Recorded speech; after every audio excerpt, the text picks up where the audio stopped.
In this video, I want to show you how to do the crochet provisional cast on. There's many different types of provisional cast on. All it means is the cast on that you've done, you can undo and then knit in the other direction from the original cast on. The crochet one, it was originally done using an actual crochet chain, so a crocheted string of chain stitches that you can pick the stitches up off the side and do your cast on from that. However, if you're not primarily a crocheter, you might find it a little bit more comfortable doing the method that I'm showing you here, which is where you're effectively creating the crochet chain on the knitting needle as you work, so you don't have to go back and pick up the loops afterwards. You want to have a crochet hook that's a fairly similar size to whatever needle you're working with. Doesn't have to be exactly the same. It's as much for comfort as anything else because it's easier to manage if they're both a similar size. And you want to have a waste yarn that you're going to undo afterwards. So you want a smooth yarn that's pretty sturdy. If you have a cotton yarn, that's ideal, but it's not essential. This particular one is wool, but you can see it's nice and smooth and no fuzz on it. So I'm going to start off with just a slip stitch loop. Then I'm going to put on top of my crochet hook like this. And then I'm just going to take one of my needles. You can use whatever needle you're going to be working with is what you want.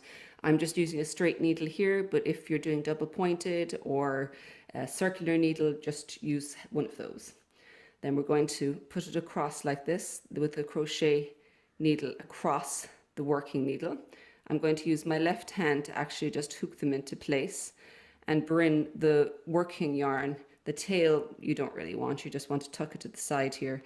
And your working yarn, you're going to loop underneath the needle across the crochet hook and then pull that loop through.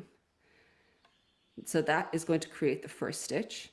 Now I'm going to keep holding that in place because it's very tricky when things start wobbling around.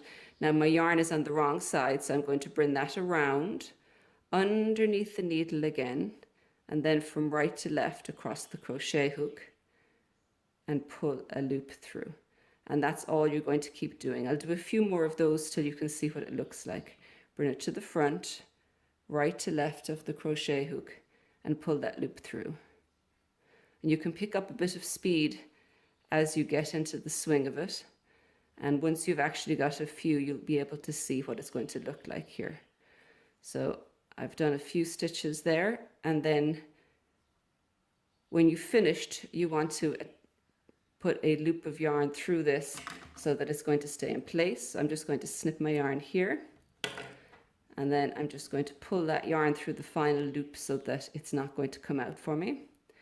And you can see then you've got a nice row of stitches here, and underneath you've got a crochet chain. I'd also suggest the end you finish on, put a knot or something to actually mark the yarn here, so that, because when you come back to undo your crochet chain, you want to start in that end, because if you start in the other end, it's not going to unravel for you. Now, all you're going to go ahead and do is you'll get your working yarn and you can just knit away happily off those stitches. And that's how you do a crochet provisional cast on.